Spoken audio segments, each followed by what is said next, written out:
오늘도 힘든 삶의 현장에서 말씀으로 승리하기 위하여 몸부림치며 또 성령님만을 의지하는 여러분 한 분 한 분을 축복합니다. 오늘도 승리하십시오. 오늘은 베드로전서 2장입니다. 2장 1절은 이렇게 시작합니다. 그러므로 모든 악독과 모든 기만과 외식과 시기와 모든 비방하는 말을 버리고 갓난 아기들 같이 순전하고 신령한 젖을 사모하라. 그러므로 그렇다면 1장 마지막 절 말씀을 다시 살펴봐야 되겠죠. 마지막 절의 메시지는 바로 이것입니다. 우리가 하나님의 말씀으로 거듭났으므로, 우리가 다시 태어난 것은 하나님의 말씀으로 말미암았다는 거죠.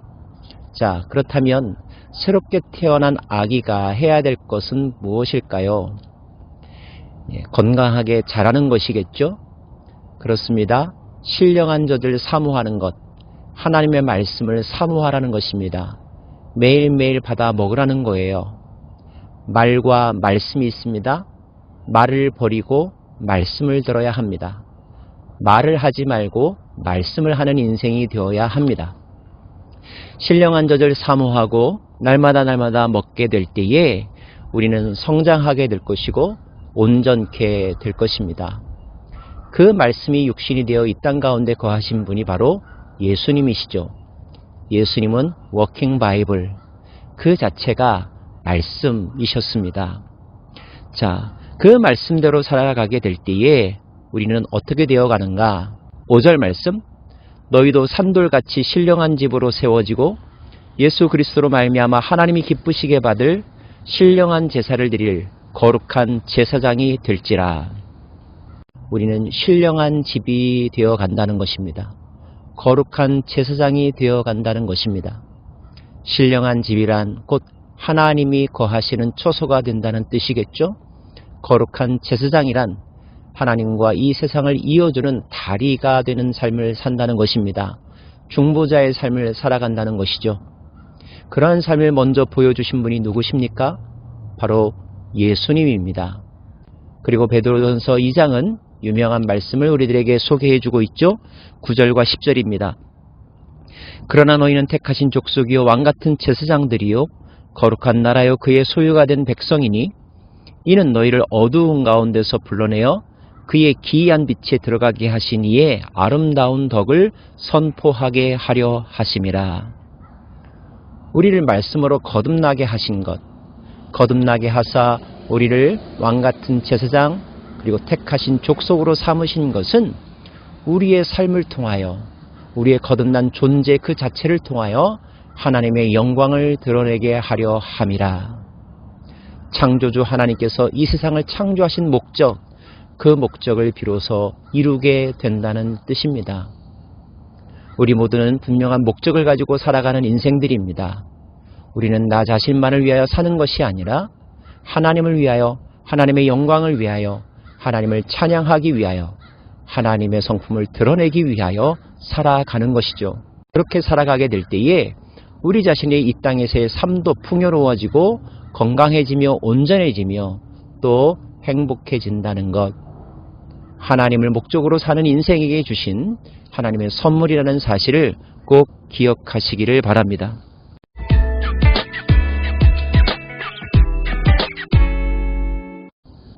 더불어서 베드로 서신은 이렇게 권면하고 있습니다. 사랑하는 자들아, 거류민과 나그네 같은 너희를 권하노니 영혼을 거슬려 싸우는 육체의 정욕을 제어하라. 너희가 이방인 중에서 행실을 선하게 가져 너희를 악행한다고 비방하는 자들로 하여금 너희 선한 일을 보고 오시는 날에 하나님께 영광을 돌리게 하려 함이라. 서신서는 그 땅에 살아가는 그리스도인을 향하여 나그네와 같은 인생이라고 말하고 있습니다. 나그네, 말할 때 기분에 따라서 처량하게 보일 수도 있고 낭만적으로 보일 수도 있는 단어죠. 자, 이 나그네가 뜻하는 보다 중요한 것은 이 땅에 영원히 거하는 존재가 아니고 또 이 땅에 소망을 두는 존재가 아니라는 것입니다. 우리는 하나님께서 보내셔서 이 땅에 정해진 시간을 살다가 다시 하나님께로 돌아가는 인생, 이것이 바로 나그네 된 우리의 정체성이라는 거죠. 그러면 나그네로 이 땅을 사는 동안 우리는 어떻게 살아야 할까요? 예, 나그네 인생에도 목적은 있다는 것입니다. 하나님의 영광을 드러내는 것. 그 하나님의 영광을 드러내는 하나의 삶의 모습으로 오늘 선한 행실을 보여 우리를 비난하는 자들로 하여금 그들의 생각을 고치고 그들도 하나님께 영광을 돌리게 하라는 것입니다. 선한 행실이란 하나님의 말씀대로의 삶을 살아가는 것을 의미합니다. 육체의 정욕을 제어하라고 했습니다. 이것은 평생 우리가 싸워야 될 내 마음의 전쟁터와 같은 것이죠. 원하는 바 선을 행하지 못하게 만들고 우리를 올가며 악을 행하게 하는 육체의 정욕. 이 육체의 정욕을 다스리는 자가 진정 강한 자이고 승리하는 자인 것입니다. 무엇으로 육체의 정욕을 다스릴 수 있겠습니까? 우리의 힘만으로는 안 됩니다. 성령님의 도우심을 의지해야 됩니다. 말씀으로 물리쳐야 합니다. 우리가 날마다 말씀을 받아 먹어야 될 이유가 이렇게 분명한 것입니다. 더불어서 우리가 가진 자유로 종노릇하라라고 권해주고 있습니다. 16절 말씀, 너희는 자유가 있으나 그 자유로 악을 가리는 데 쓰지 말고 오직 하나님의 종과 같이 하라. 우리가 예수님을 믿고 구원을 얻었다라고 하는 것은 죄로부터의 자유를 얻었다는 것을 의미하죠. 어느 것에도 눌리지 아니하고 노예처럼 살지 아니하고 하나님의 형상으로서의 자유함을 누리며 사는 것, 얼마나 기쁘고 감사한 일입니까? 그런데 말씀은 더 나아가서 그 자유함으로 오히려 사랑으로 종노릇하라고 가르쳐주고 있고 하나님의 종으로 살아가라고 말씀하고 있습니다. 그렇다고 본다면 그 어느 것에도 속하지 않는 삶이란 존재하지 않습니다. 그 어느 것에도 속하지 않는 삶은 곧 자기의 노예로 살아가는 삶이죠. 우리는 어딘가에 소속을 둘 수밖에 없는데 하나님의 종으로 살아가라. 이것이 참된 자유의 삶이라는 것입니다.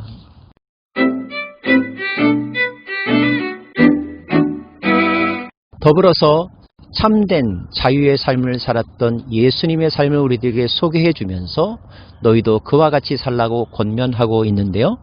18절부터의 말씀, 사환들아 범사에 두려워함으로 주인들에게 순종하되 선하고 관용하는 자들에게만 아니라 또한 까다로운 자들에게도 그리하리라. 죄가 있어 매를 맞고 참으면 무슨 칭찬이 있으리요? 그러나 선을 행함으로 고난을 받고 참으면 이는 하나님 앞에 아름다우니라. 오늘 말씀은 우리가 언뜻 따라하기 힘든 요구까지 하고 있습니다. 지혜로운 지도자뿐만 아니라 악을 행하는 지도자에게도 일단 순종하라는 것입니다.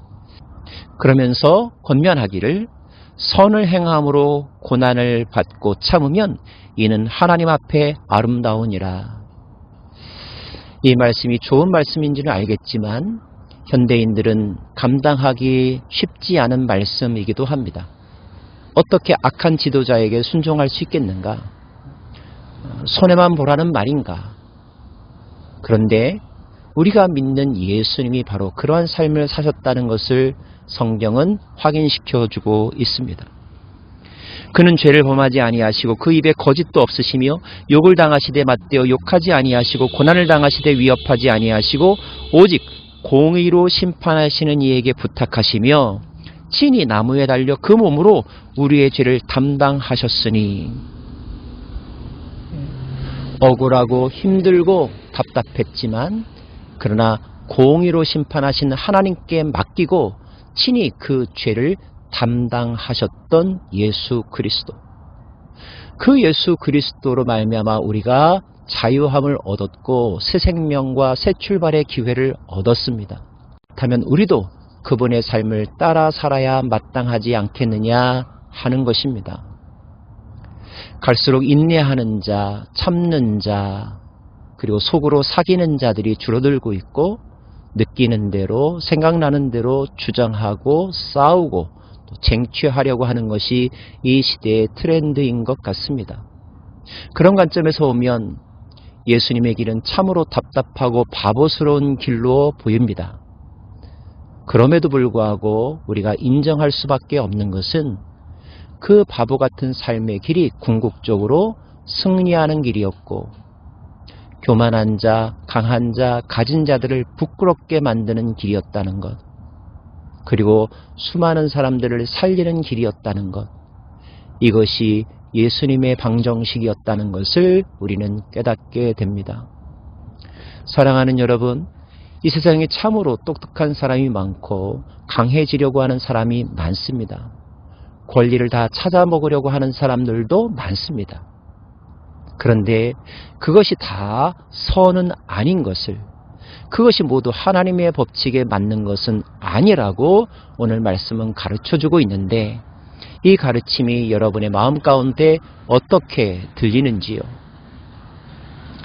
고난을 당하는 것이 하나님께는 아름다울 수 있다는 것, 이 말씀을 마음 깊이 새기면서 오늘 우리의 삶 속에서 겪는 여러 가지 일들 속에서 내가 어떻게 반응할 것인가, 어떻게 행동할 것인가, 나의 생각이 아니라 하나님의 가르침대로 고민하고 결단하는 우리 모두가 되기를 간절히 바랍니다. 기도하겠습니다. 오 하나님, 신령한 집으로 세워지기 위하여, 거룩한 제사장이 되기 위하여 우리로 하여금 선한 일을 행하라고 하시고, 악인에게도 순종하라 하시고, 자유함으로 하나님의 종으로서의 삶을 살라고 말씀하십니다. 이 말씀을 우리의 마음에 새깁니다. 이 말씀을 지킬 수 있는 힘을 간구해 봅니다. 이것이 하나님 나라의 법칙이고 하나님의 방법으로 승리하는 길임을 예수님을 통하여 먼저 보여주셨사오니, 예수를 믿는 우리도 그 주님의 길을 따라가게 하옵소서. 예수님 이름으로 기도합니다. 아멘.